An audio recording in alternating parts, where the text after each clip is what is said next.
Alhamdulillahi wa kafa wassalatu wassalamu ala nabiyil mustafa wa ala alihi wa sahbihi ahli sidqi wal wafa. Asyhadu an la ilaha illallah wahda la syarika lahu wa asyhadu anna Muhammadan abduhu wa rasuluh. Rabbi shrah li sadri wa yassir li amri wahlul 'uqdatam min lisani yafqahu qawli. Subhanaka la ilma lana illa ma 'allamtana innaka antal alimul hakim. Allahumma 'allimna ma yanfa'una wanfa'na bima 'allamtana wa zidna ilma. Jemaah sekalian yang dirahmati oleh Allah Ta'ala, di kesempatan kali ini saya mengajak jemaah sekalian untuk mentadabburi kisah Yusuf di dalam surah Yusuf alaihissalam. Tayyib, sebagian riwayat menyebutkan surat Yusuf ini turun di tahun kesedihan Rasulullah Sallallahu Alaihi Wasallam, atau yang sering disebut dengan Amul Huzn, di mana Nabi Sallallahu Alaihi Wasallam beliau mendapatkan ujian berat sebelumnya dengan pemboikotan yang dilakukan oleh orang-orang musyrik Mekah kepada Rasulullah Sallallahu Alaihi Wasallam dan Bani Hashim. Kemudian meninggalnya dua tokoh besar, yakni Abu Thalib yang menjadi suaka politiknya Rasulullah Sallallahu Alaihi Wasallam, dan meninggalnya ibunda Khadijah radhiyallahu anha. Maka di tengah kesedihan tersebut Allah Ta'ala memberikan tasliyah, memberikan hiburan kepada Rasulullah Sallallahu Alaihi Wasallam, memberikan petunjuk, inspirasi dengan sebuah cerita yang Allah suguhkan dengan begitu indahnya, sampai digambarkan di dalam firman Allah Ta'ala dalam surah Yusuf ini ayat yang ketiga. A'udzubillahi minasyaitonirrajim. Bismillahirrahmanirrahim. Nahnu naqussu 'alaika ahsanal qasasi bima auhayna ilaika hadzal qur'an wa in kunta min qablihi laminal ghafilin. Aku kisahkan kepadamu sebaik-baik kisah. Sebaik-baik kisah dalam hal apa? Tidak ada kisah yang Allah suguhkan secara utuh, lengkap tentang Nabi dari awal sampai akhir dalam satu surat, kecuali surah Yusuf alaihissalam. Kalau kita mendapatkan banyak kisah para nabi, di antaranya kisahnya Nabi Musa alaihissalam yang banyak diceritakan dalam Al-Quran, itu tidak secara utuh lengkap dari awal sampai akhir, tetapi dalam satu surat, tetapi apa? Ada dalam beberapa surat. Tetapi kisah tentang Nabiullah Yusuf alaihissalam ini disuguhkan oleh Allah Ta'ala lengkap dari awal sampai akhir dalam satu surat yang kemudian dinamai dengan surat apa? Surat Yusuf.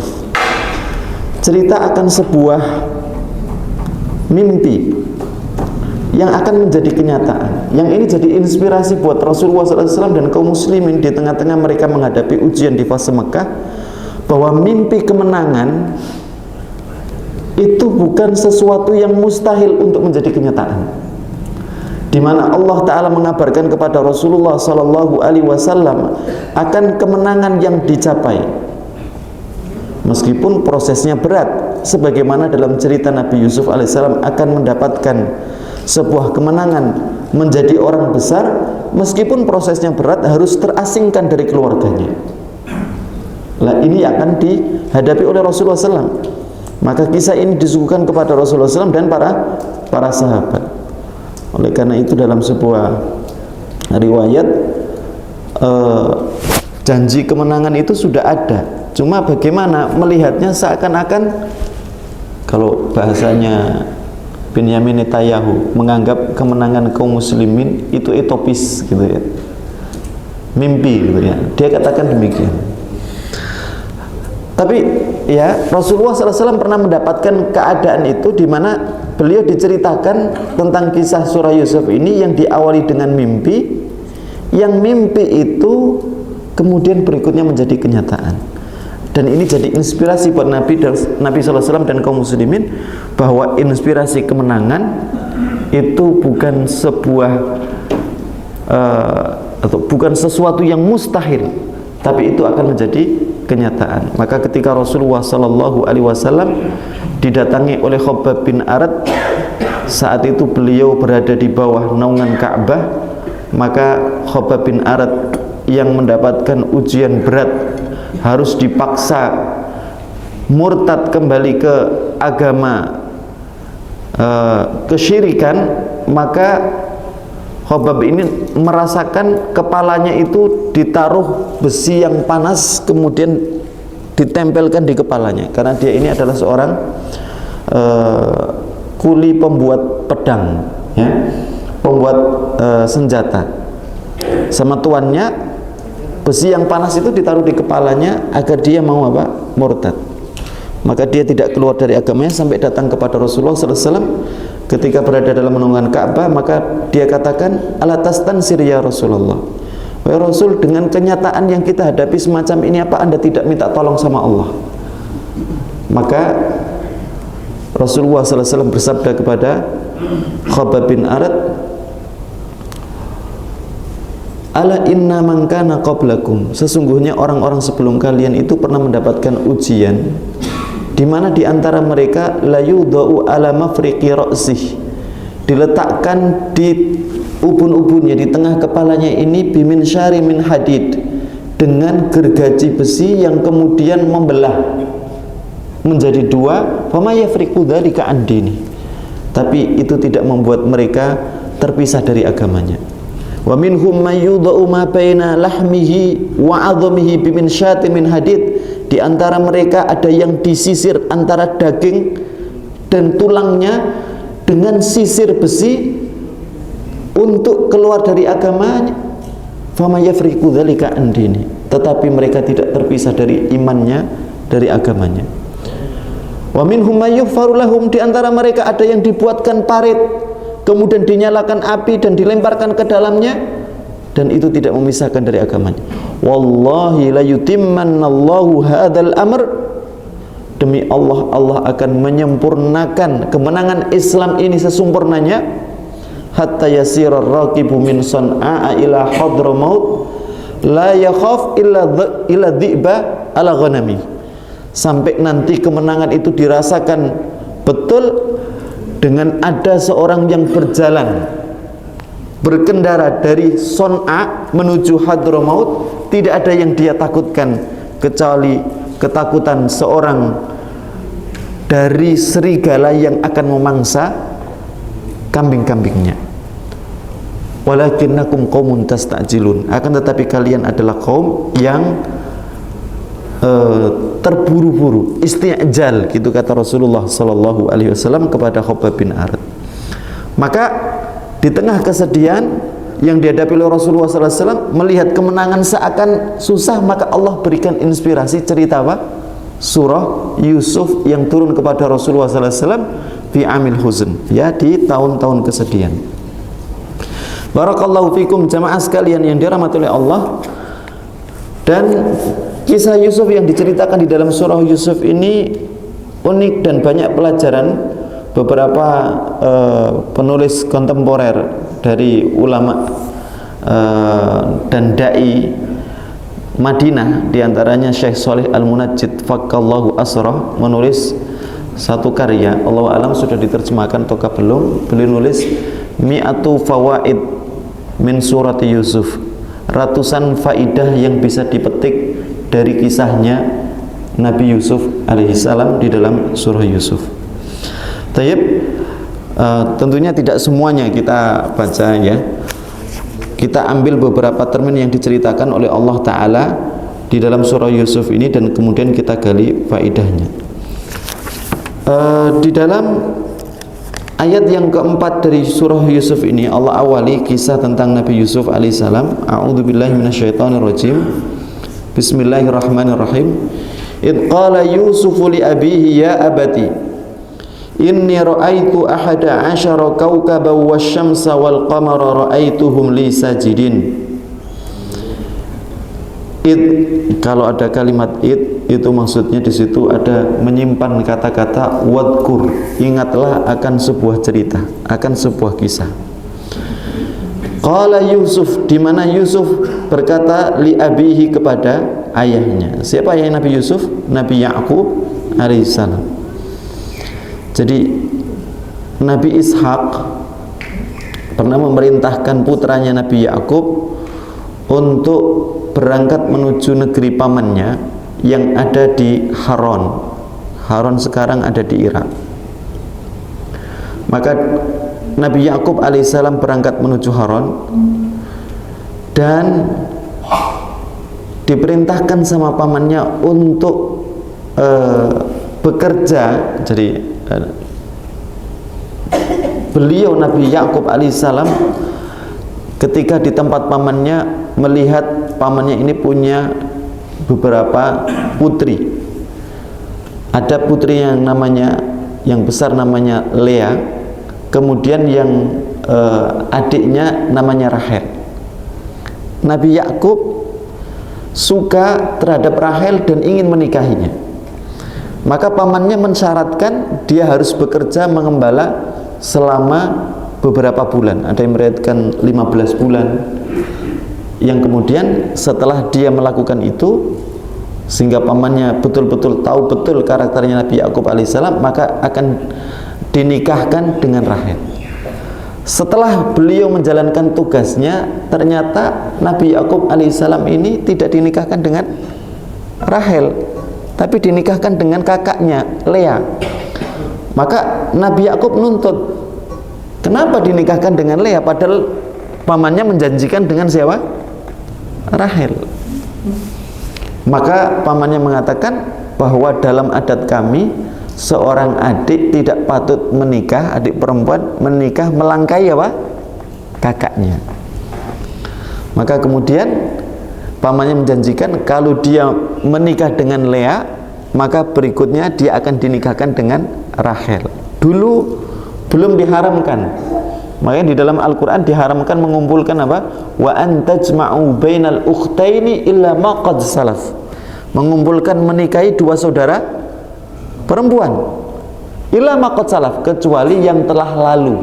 Karena dulunya belum diharamkan sampai kemudian diharamkan melalui turunnya firman Allah di dalam surah An-Nisa. Barakallahu fikum. Maka di sini nanti dari cerita ini itu nanti akan terbangun, kita bisa memahami kenapa sampai saudara-saudaranya Nabi Yusuf itu tega karena kebenciannya, karena kedengkiannya kepada Nabi Yusuf alaihissalam mencelakai saudaranya sendiri. Ya. Mencelakai orang dalam fitrah manusia itu sesuatu yang sudah teringkari dalam tabiat dan nurani manusia. Apalagi mencelakai apa? Saudara sendiri. Ya. Tayyib, kebencian ini sudah tertanam lama. Kebencian ini tertanam melalui apa? Melalui orang tua. Melalui orang tua. Di mana Nabi Yakub alaihissalam karena memang awalnya beliau ingin menikahi siapa? Rahel, bukan menikahi Lea. Maka ketika Nabi Yakub alaihissalam memberikan perhatiannya kepada Lea, kalau adil dalam fisik ini kita diperintahkan, tapi adil di dalam perasaan kita tidak akan mampu. Ya. Maka disebutkan di dalam surah An-Nisa,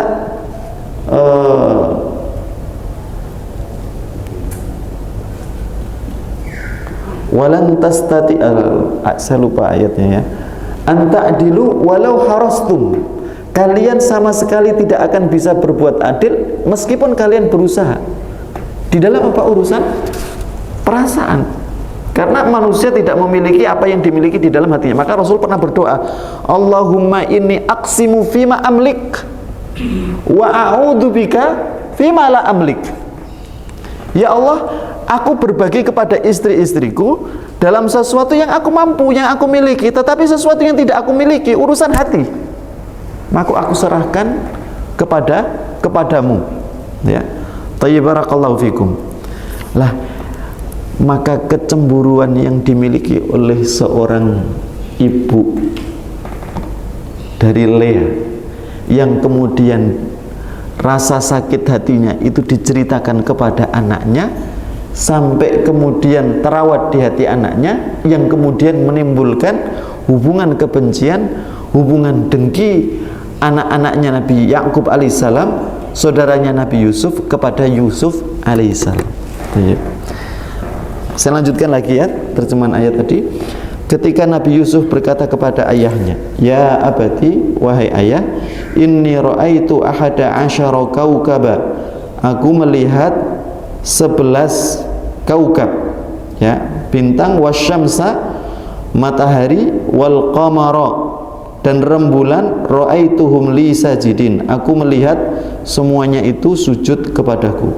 Ini mimpi yang nanti akan menjadi kenyataan yang diceritakan di akhir ayat, ya, di akhir-akhir, di bagian-bagian akhir, di mana disebutkan wa kharru lahu sujada wa qalu ya abati wa qala ya abati hadza ta'wilu ru'yaya min qablu qad ja'alaha rabbi haqqan, yang nanti diceritakan di ujung, di mana saudara-saudaranya Nabi Yusuf, ayah dan ibunya, yang dalam riwayat ibunya di sini bukan ibu kandung, di mana Rahel ini sudah meninggal dunia sebelum Nabi Yusuf menjadi apa? Raja. Maka yang ikut melihat kesuksesan Nabi Yusuf, kemenangan Nabi Yusuf alaihissalam, Nabi Yusuf menjadi perdana menteri di Mesir saat itu, adalah ibu tirinya yang dulu menanamkan kebencian di hati siapa? Di hati saudara-saudaranya, yakni Lea, menurut riwayat. Nah, nanti kita akan tadaburi kisahnya tentang bagaimana perubahan kondisi hati yang dulu benci, kondisi hati yang iri, dengan sikapnya Nabi Yusuf alaihissalam yang memberikan pemaafan kepada mereka, bahkan menolong mereka, sampai kemudian mereka berubah menjadi apa? Saudara yang saling berkasih sayang.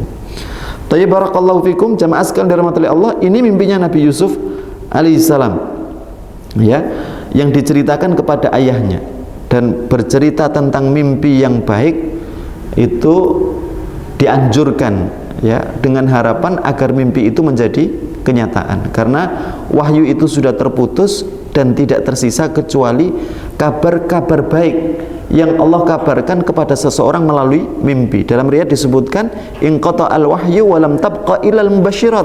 Wahyu itu sudah putus, yang tersisa adalah apa? Mubasyirat, kabar-kabar baik yang Allah kabarkan melalui apa? Mimpi. Dan mimpi seorang yang jujur dalam perbuatannya, dalam perkataannya, dalam keadaannya, itu hampir-hampir menjadi apa? Kenyataan. Maka Nabi Yusuf alaihissalam sendiri dianugerahi oleh Allah Ta'ala kemampuan untuk mentakwil mimpi. Dan mentakwil mimpi itu sah-sah saja, boleh dilakukan oleh seseorang selama dia memang punya keahlian dalam hal itu. Dulu ada seorang ulama namanya Abu Qutaibah ad-Dinawari, nulis kitab judulnya Ta'birur Ru'ya, kitab yang menjelaskan tentang teori mentakwilkan mimpi. Ini ulama besar, ahli hadis, ya, Abu Qutaibah ad-Dinawari, nulis kitab tentang kaidah-kaidah dalam mentakwilkan mimpi. Kalau yang dilihat begini, itu biasanya nanti takwilnya seperti apa, ya. Nah, kalau mau konsultasi tentang masalah mimpi, ya konsultasikan kepada orang yang pandai dalam apa? Mentakwil mimpi, ya. Tayyib. Dan itu biasanya berulang-ulang terjadi, dilihat oleh seseorang, dan itu bisa apa? Menjadi sebuah kenyataan. Nah, sementara Nabiullah Yusuf alaihissalam ini memang diberikan oleh Allah Ta'ala keistimewaan dalam mentakwil mimpi. Tayyib. Maka diceritakan kepada ayahnya jawaban Nabi Yakub alaihissalam, qala ya bunayya la taqsus ru'yaka ala ikhwatik fayakidu laka kaida inna syaitana lil insani aduwwum mubin. Wahai anakku, jangan kamu ceritakan mimpimu itu kepada saudara-saudaramu. Ditakutkan mereka akan berbuat makar kepadamu. Sesungguhnya setan itu adalah musuh yang nyata bagi manusia. Tayyib, dalam satu sisi mimpi yang baik itu kan sebuah kenikmatan, dan kenikmatan itu kaidah umumnya apa? Fa amma bi ni'mati rabbika fahaddis. Adapun dengan nikmat yang Allah berikan kepadamu, maka ceritakan sebagai bentuk rasa syukur kita dan gembiranya kita atas nikmat yang diberikan oleh Allah Ta'ala. Tapi dalam kondisi tertentu, ketika melihat sisi orang yang akan kita ceritakan akan sebuah kenikmatan itu memiliki hati yang tidak baik dengan indikator-indikator yang ditampakkan, maka dilarang untuk menceritakan. Oleh karena itu Nabi SAW pernah bersabda dalam satu riwayat, ini dalam riwayat Imam Ahmad, ista'inu ala qada'il hawaiji bikitmaniha fa inna kulla di ni'matin mahsud. Mohonlah pertolongan kepada Allah Ta'ala dalam menunaikan hajat kalian dan menyempurnakan kenikmatan kalian dengan apa? Di antaranya menyembunyikannya, karena ditakutkan dalam kenikmatan itu ada orang-orang yang memiliki potensi hasad. Maka kalau kita tahu bahwa dalam kenikmatan kita ada orang-orang di sekitar kita yang hasad terhadap kenikmatan tersebut, jangan diceritakan. Justru itu akan menyirami rasa hasad yang ada di dalam dirinya. Dan kita faham bahwa hasad itu adalah salah satu dari pangkal dosa yang terjadi awal-awal dalam kehidupan di muka dalam kehidupan yang Allah Ta'ala berikan, di mana disebutkan Ibnu Qayyim Al-Jauziyah usulul ma'asi thalatha. Pangkal kemaksiatan itu 3, kata Ibnu Qayyim. Yang pertama apa? Al-kibru, sombong. Yang kedua, al-hasad, hasad. Kemudian yang ketiga, al-baghdha, ya, kebencian, ya, dan permusuhan. Dan itulah dosa yang terjadi pada siapa? Iblis. Sehingga kemudian Allah Ta'ala keluarkan iblis dari jannahnya. Maka banyak dosa-dosa yang kemudian meniru gayanya iblis dari 3 pangkal dosa yang disebutkan oleh Ibnu Qayyim tadi, ya. Hasad, kibr, dengan apa? Apa tadi, Pak? Baghdha, ya, kebencian, ya. Barakallahu fikum. Maka ketika melihat ada potensi kebencian, ada potensi hasad tadi, atau bahkan ada potensi sombong, maka kita tidak menceritakan kenikmatan yang Allah berikan, ya. Tayyib, inilah sarannya apa? Nabi Yakub alaihissalam. Di sisi lain, di sini ada faidah. Di dalam Al-Quran, di antara potret orang yang kemudian nanti dijadikan oleh Allah sebagai contoh orang-orang yang sukses dalam perilaku dan perbuatannya, itu Allah ceritakan di situ ada sebuah diskusi antara ayah dengan anak. Komunikasi yang terjalin baik antara ayah dengan anak. Makanya di sini ada apa? Cerita diskusi, dialog antara anak berkonsultasi kepada bapak, kemudian bapak memberikan saran dan solusi. Maka ini edukasi dalam dunia pendidikan. Jangan sampai orang tua menghilangkan waktu-waktu penting, momen-momen penting untuk berdiskusi, ngobrol yang baik dengan anak. Maka itulah yang dilakukan oleh Rasulullah SAW kepada anak-anak.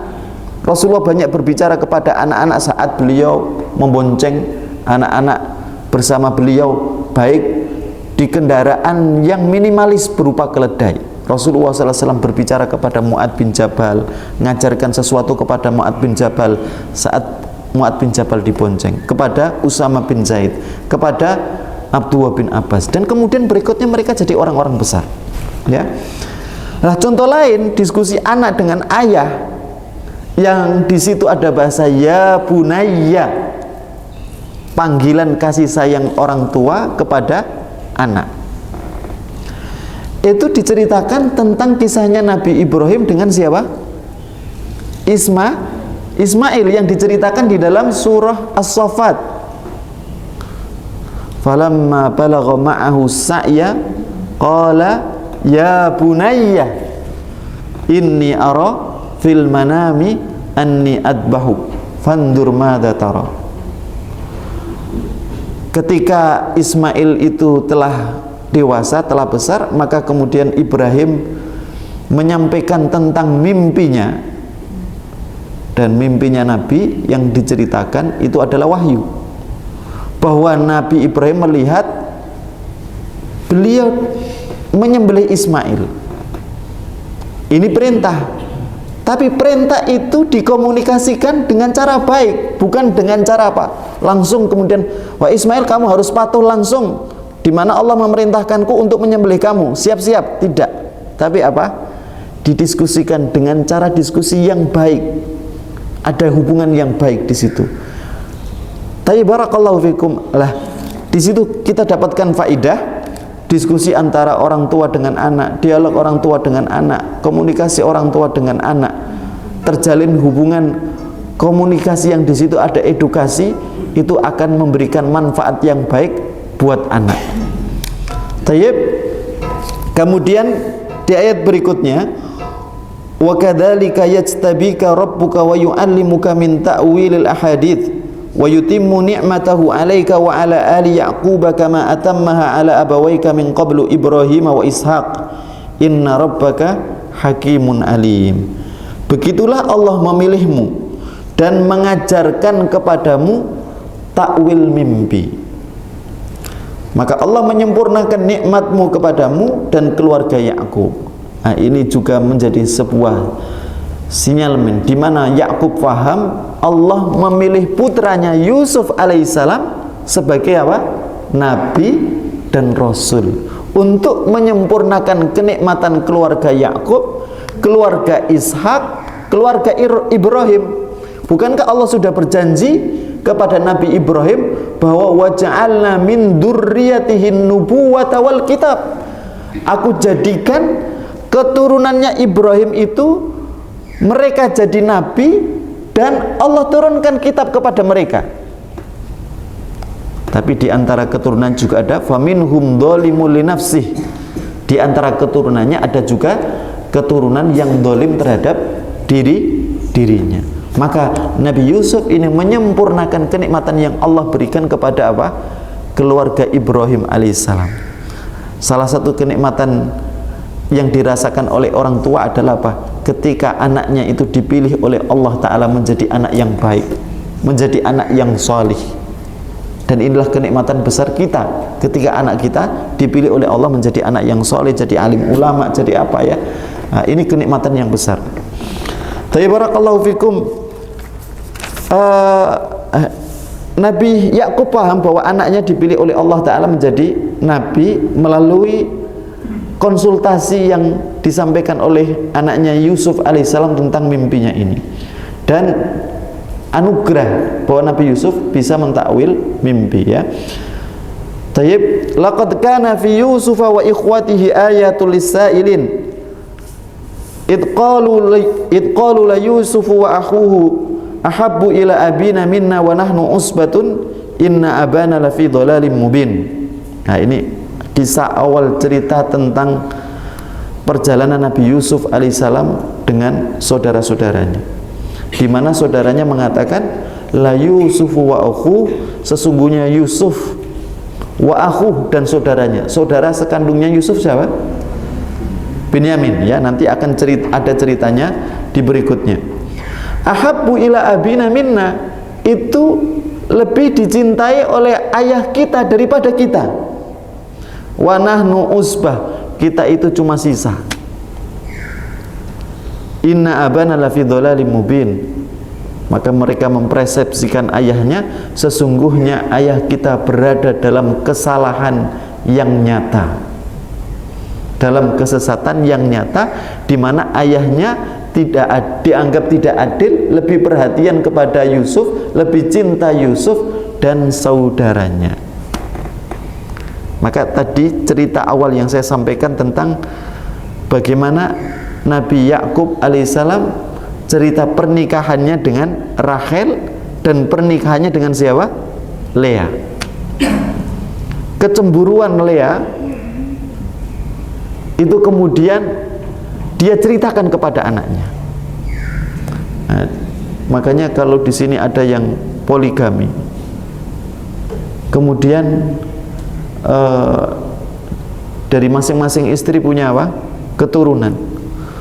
Maka tugas seorang istri itu apa? Menjaga karisma dan wibawa suami.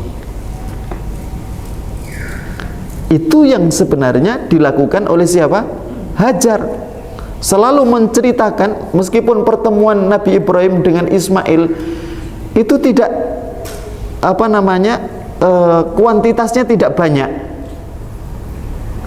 hanya 3 kali menurut riwayat, tetapi ketika sekali bertemu komunikasinya terjalin dengan baik dan penghormatan takdimnya Ismail kepada Ibrahim itu luar biasa. Ini menunjukkan kesuksesan siapa? Hajar dalam mendidik anaknya dan tetap menjaga wibawa karisma orang tua ayah di hadapan anaknya. Tetapi apa yang terjadi?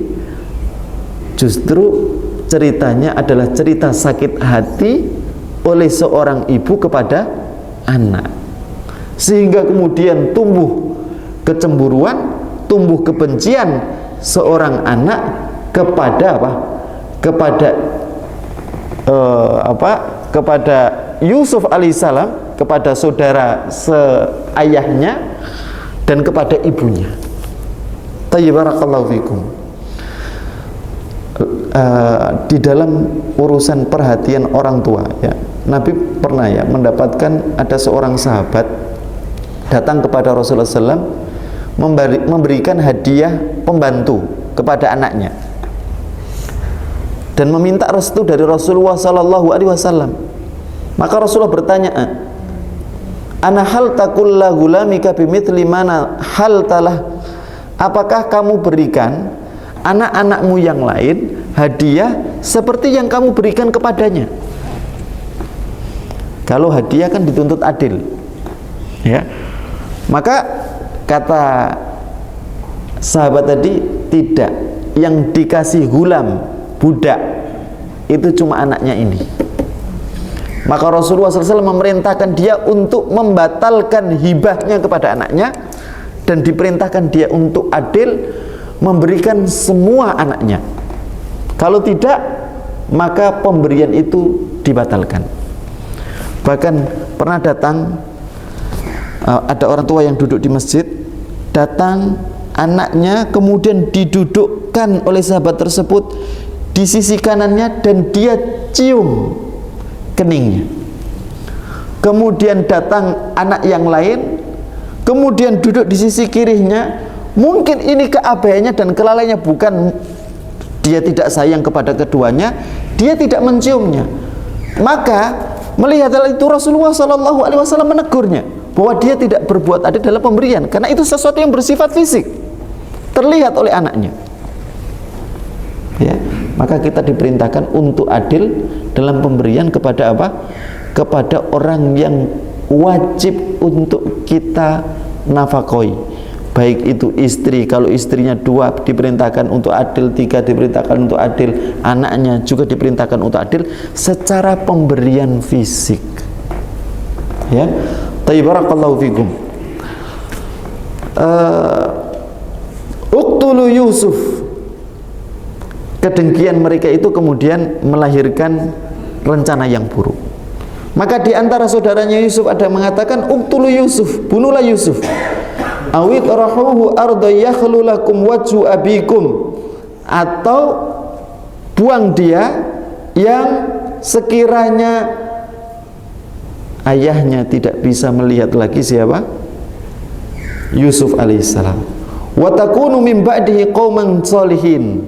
Nah, ini talbisnya iblis. Setelah itu kalian taubat dan jadi orang soleh.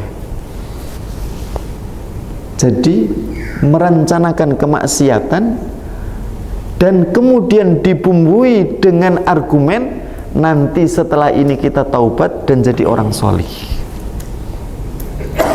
Pinjam riba dulu, pinjam dengan cara riba dulu. Nanti kalau sudah untung kita sodakoh, kita taubat, kita jadi soleh. Nah, ini talbisnya iblis, ya. Nah, ini seperti yang dilakukan oleh siapa? Oleh saudaranya Nabi Yusuf alaihissalam, membuat makar, melakukan kemaksiatan, mencelakai Nabi Yusuf alaihissalam, dan kemudian mengatakan setelah itu kita akan menjadi apa? Solih. Padahal nanti di ujung cerita, ketika Nabi Yusuf bertemu dengan saudara-saudaranya dan mereka belum sadar saat terjadi krisis di Mesir yang sampai meluas ke negara-negara tetangganya, maka orang-orang berdatangan ke Mesir karena memang manajemennya Nabi Yusuf itu luar biasa, sampai manajemen pangan itu luar biasa, sampai kemudian orang-orang berdatangan ke Mesir minta bantuan. Maka di antara yang minta bantuan itu apa? Saudara-saudaranya Nabi Yusuf. Itu sudah berjalan beberapa tahun. Yang diceritakan oleh para ulama, Nabi Yusuf itu bertemu kembali dengan saudara-saudaranya 40 tahun berjalan dari sejak beliau dicelakai. Ada pula yang mengatakan 80 tahun berjalan dari sejak beliau dicelakai. Coba, maka setelah bertemu dengan saudaranya beberapa kali, maka kemudian saudaranya ini diingatkan, kalian ini punya saudara yang kalian tinggalkan. Aku akan memberikan tambahan bantuan kepada kalian kalau kalian bawa saudara kalian, yakni siapa? Saudara kandungnya Nabi Yusuf, Binyamin. Maka ini caranya Nabi Yusuf, supaya mereka ingat akan kesalahan mereka dan mereka bertobat kepada Allah Ta'ala, tanpa langsung beritahukan, aku ini Yusuf, aku ini saudaramu, ingat akan apa? Dosa-dosa kalian kepada saya. Maka ketika Nabi Yusuf meminta Binyamin dengan syarat mereka akan ngasih tambahan dengan syarat mereka bawa Binyamin, maka dibawalah Binyamin, tapi mereka sudah mengambil sumpah dari ayahnya Yakub. Dan Nabi Yakub mengingatkan, dulu kalian pernah membawa saudaranya, yakni Nabi Yusuf, diajak bermain, tapi kalian tidak pulang kembali membawanya. Maka kemudian mereka diambil sumpahnya. Maka trik yang dilakukan Nabi Yusuf apa setelah Binyamin dibawa? Maka ketika mereka pulang dengan membawa bekal, Nabi Yusuf memasukkan barang di kantongnya Binyamin. Kemudian ketika mereka beranjak pergi, pengawalnya Nabi Yusuf mengatakan barang raja ada yang hilang. Maka kemudian dicari, dan barang itu ada di mana? Di tempatnya Binyamin. Apa kata saudaranya Yusuf? Mereka mengatakan di depannya Nabi Yusuf. Jadi sakit hati mereka kepada Yusuf, kebencian mereka kepada Yusuf, padahal mereka sudah mencelakai Yusuf alaihissalam sudah bertahun-tahun. Itu mereka mengatakan, iyasrik faqad saraka akhul lahu min qabl. Kalau Binyamin mencuri, dulu saudaranya juga pernah mencuri. Maksudnya mencuri hati dan kasih sayang ayahnya. Coba, sudah bertahun-tahun, rasa itu belum hilang, rasa itu belum pudar, padahal mereka apa? Sudah mencelakai Nabi Yusuf. Kata-kata itu masih keluar. Itu nanti diceritakan di bagian-bagian akhirnya. Padahal mereka beralasan, di ayat ini diceritakan, bunuhlah Yusuf dan buanglah dia yang sekiranya ayahnya tidak bisa melihat lagi, kemudian setelah itu kita taubat dan jadi orang soleh. Padahal kenyataannya jadi orang soleh, tapi kenyataannya apa? Rasa sakit hati mereka itu masih tampak dengan apa yang mereka ucapkan ketika musibah itu terjadi pada siapa? Binyamin. Tayyib, barakallahu fikum. Berikutnya,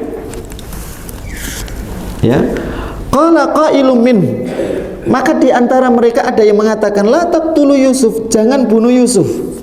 Wa alquhu fi ghayabatil jub, maka lemparkan dia, buanglah dia di sebuah tempat yang sepi. Yaltaqidhu kemudian dilemparkan ke lubang, yaltaqidhu ba'du sayyarah, yang akan ditemukan oleh apa? Oleh orang yang dalam perjalanan, in kuntum fa'ilin, jika kalian mau berbuat. Maka kemudian berikutnya mereka membuat trik bagaimana bisa membawa Yusuf. Qalu ya abana malaka la ta'manna ala Yusuf wa inna lahu lanasihun. Kata mereka, wahai ayah, kenapa engkau tidak amanatkan kepada kami Yusuf? Kami akan memberikan banyak nasihat kepada Yusuf. Kalau engkau amanatkan kepada kami, Yusuf berjalan bersama kami. Arsilhu ma'ana ghada, lepaskan Yusuf bersama kami besok. Yarta' wa yal'ab, bermain-main bersama kami. Wa inna lahu lahafidun, dan kami, coba mereka sampai bersumpah, kami betul-betul akan menjaga Yusuf. Padahal sudah ada niat buruk, tapi di sini sudah melakukan apa? Kedustaan. Makanya nanti di dalam surah Yusuf ini diceritakan 3 baju. Baju yang pertama, baju cerita tentang kedustaan. Baju yang kedua, baju sebagai bukti akan sebuah kejujuran. Baju yang ketiga, cerita baju yang membuktikan kedustaan yang pertama, dan baju yang menceritakan bahwa permasalahan telah selesai. Permasalahan antara Yusuf dengan saudaranya telah selesai. Jemaah sekalian yang dirahmati oleh Allah Ta'ala, maka mereka sudah berbuat kedustaan dengan meminta Yusuf alaihissalam diajak mengembala bersama mereka. Dan pekerjaannya Nabi Yakub itu adalah apa? Pertama mengembala sampai punya hadiah beberapa kambing, berternak, yang kemudian anak-anaknya ini memang bekerja mengembala kambing apa? Kambing orang tuanya. Tayyib. Qala inni la yahzununi an tadhabu bihi wa akhafu ay ya'kulahu dhi'bu wa antum anhu ghafilun. Kata Nabi Yakub, sesungguhnya aku takut jika Yusuf pergi bersama kalian. Wa akhaf, aku takut ay ya'kulahu dhi'b, dia dimakan serigala, wa antum anhu ghafilun, sementara kalian lupa, lalai, abai dengan keberadaan Yusuf alaihissalam. Justru ini menjadi peluang alasan mereka untuk berbohong kepada ayahnya ketika Nabi Yakub mengatakan, aku takut dia akan dimakan oleh serigala. Qalu la in akalahu dhi'bu wa nahnu usbah. Mereka katakan, kalau dia dimakan serigala, wa nahnu usbah, kami ini rombongan yang banyak, inna idzal khasirun, berarti kami adalah orang-orang yang merugi. Kami ini orang banyak, Yusuf kok sampai diterkam oleh serigala, berarti apa? Kami ini betul-betul orang-orang yang merugi, orang-orang yang lalai akan apa? Keberadaan Yusuf alaihissalam sudah banyak, tapi tidak bisa menjaga Yusuf dari apa? Serigala. Tayyib. Jadi cerita tentang serigala ini menjadi bagian dari cara Nabi Yakub alaihissalam. Jadi Nabi Yakub alaihissalam menyampaikan kepada mereka sebuah alasan, yang alasan sebenarnya, alasan ini digunakan oleh Nabi Yakub untuk menjaga Yusuf supaya tidak dicelakai oleh mereka. Tapi justru alasan ini dijadikan alasan oleh mereka untuk apa? Berbuat kedustaan. Nah, maka nanti kita akan mendapatkan cerita. Kita langsung saja pada cerita waja'u ala qamisihi bidamin kadhib. Maka mereka datang kepada Nabi Yakub alaihissalam dengan gamis yang dilumuri dengan darah dusta, darah palsu. Qala bal sawwalat lakum anfusukum amra. Maka mereka yang datang dengan isak tangisnya, mereka mengatakan, wahai ayah, Yusuf itu dimakan oleh serigala. Mungkin Anda tidak percaya kepada kami, meskipun kami datang dengan berita yang jujur. Itu di ayat 17. Di ayat 18 diceritakan mereka membawa apa? Gamis yang dilumuri oleh darah yang palsu. Gamisnya Yusuf yang dilumuri oleh darah yang palsu. Tayyib, ini sebuah blunder, bohong. Tapi bohong itu dilakukan kepada apa? Orang yang lebih pinter, orang yang lebih bertakwa kepada Allah Ta'ala.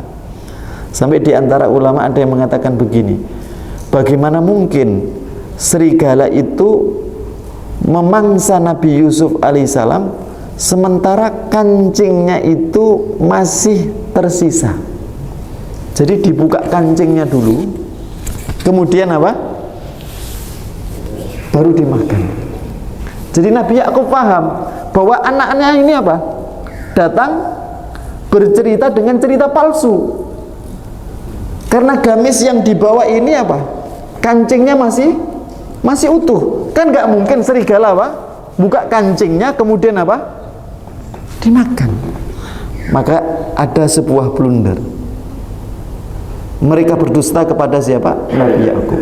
Lah, inilah yang membuat Nabi Yakub menangis sampai mata beliau menjadi buta. Sebagian ulama mengatakan bukan karena perpisahan dengan Nabi Yusuf semata, tapi lebih daripada itu apa?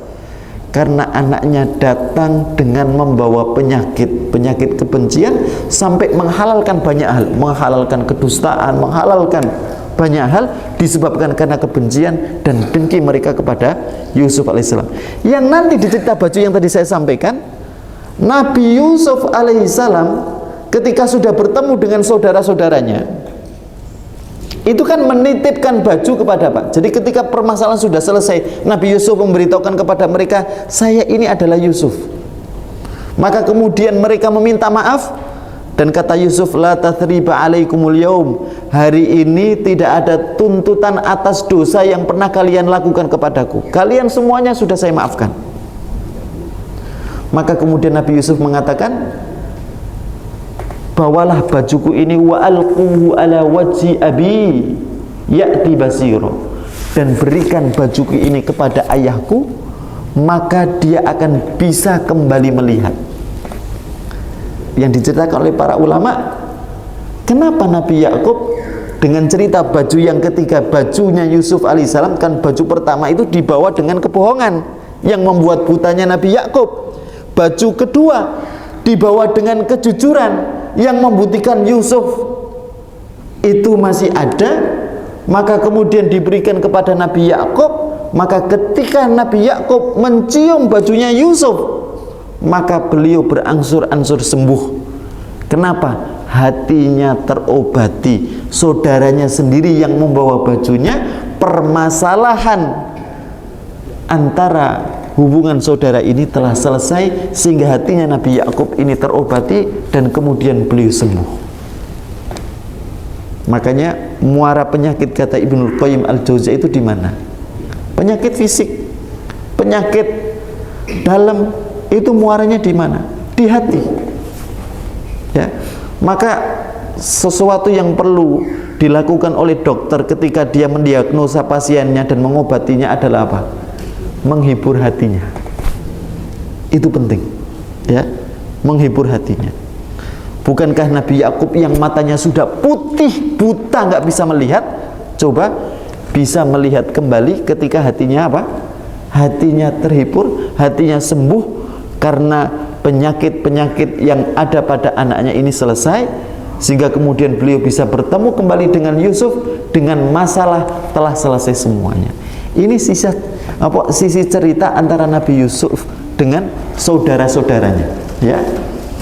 Belum sisi cerita bagaimana Nabi Yakub kemudian jadi raja, prosesnya seperti apa? Nanti akan kita ambil dari cerita yang lain. Jadi keberadaan Nabi Yusuf alaihissalam jadi pemimpin, jadi perdana menteri, ya. Jadi perdana menteri itu dengan proses pengalaman panjang, Pengalaman beliau termasuk di rumahnya seorang pejabat Mesir yang di situ menggambarkan ada kerusakan moral, ada kerusakan hukum, ada kerusakan apa?